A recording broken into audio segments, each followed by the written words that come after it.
Alright guys, I just got a package last night. I was actually on my way out the door when it came, so I didn't even have a chance to open it.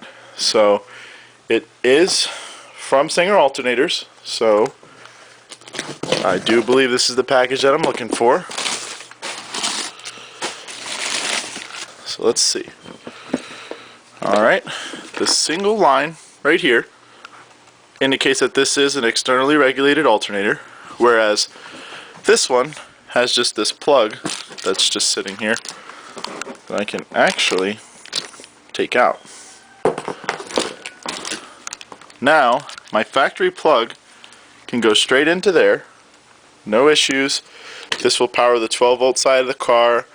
I don't need step-down modules anymore, and everything will be happy. I have 12-volt, 16-volt.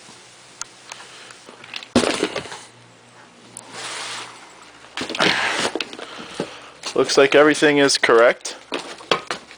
Alright, the bracket calls for putting the stock alternator in first, the AD244, which is going to be the 12-volt alternator.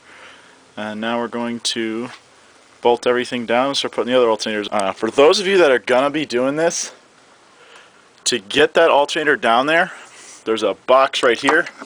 It says battery. I don't know if you're on your GM cars if it's going to have that or not, but that box has to come off, and the extra inch or two it gives by coming off for a second, just unscrewing the casing, it gives you the room that you need to put the alternator in there. I'm now going to put this alternator that goes right here. So now I have 3 alternators in. To get this one on right here, I am pretty sure for the GM bracket there's only one of these flat bolts with this Allen key head, but for the Hummer there was 2 of them, and in order for me to get this on, I had to actually take these pulleys off to get this out because this was in the way. So with this out of the way and these screws out, put this on, put these flat bolts back in. Lo and behold, quad alternators. The belt is now on the truck. Everything's tensioned, tightened, you name it. Now it's time to start putting the battery back on, hook up the 12-volt. I'm going to leave the 16-volt alts disconnected until we get the first test run. Now what I'm actually about to do is something I've known I've had to do all along, but I need to unbolt this alternator right here.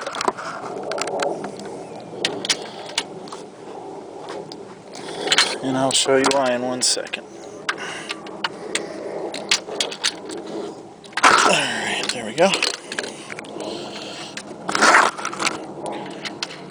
Alright, now that we have this unbolted, I'm going to take this nut off.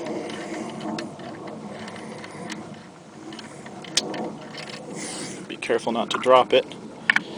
And this is actually part of the big 3. I'm going to ground my battery to this alternator right here.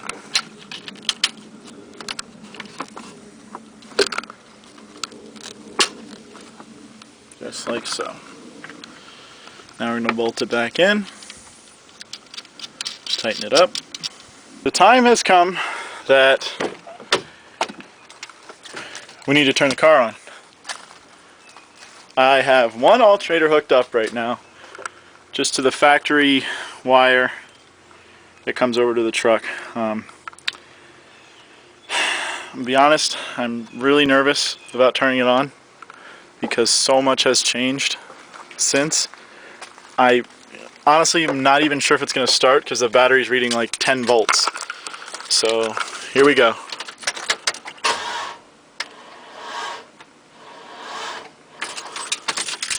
Alright, so definitely needs a jump. I am going to jump the car with one of my old kinetic batteries. As you can see, it's like blown up like a balloon. Don't worry about that. As long as you have any 12-volt battery with a charge, this trick will work. What I'm going to do right now is I'm going to take this positive and put it over here. I'm just going to rest it on the positive of my 12-volt. Rest this on the negative of this of the 12-volt as well. Give that a second. I'm going to try to start the car again. So here we go in real time. First time trying to start the car.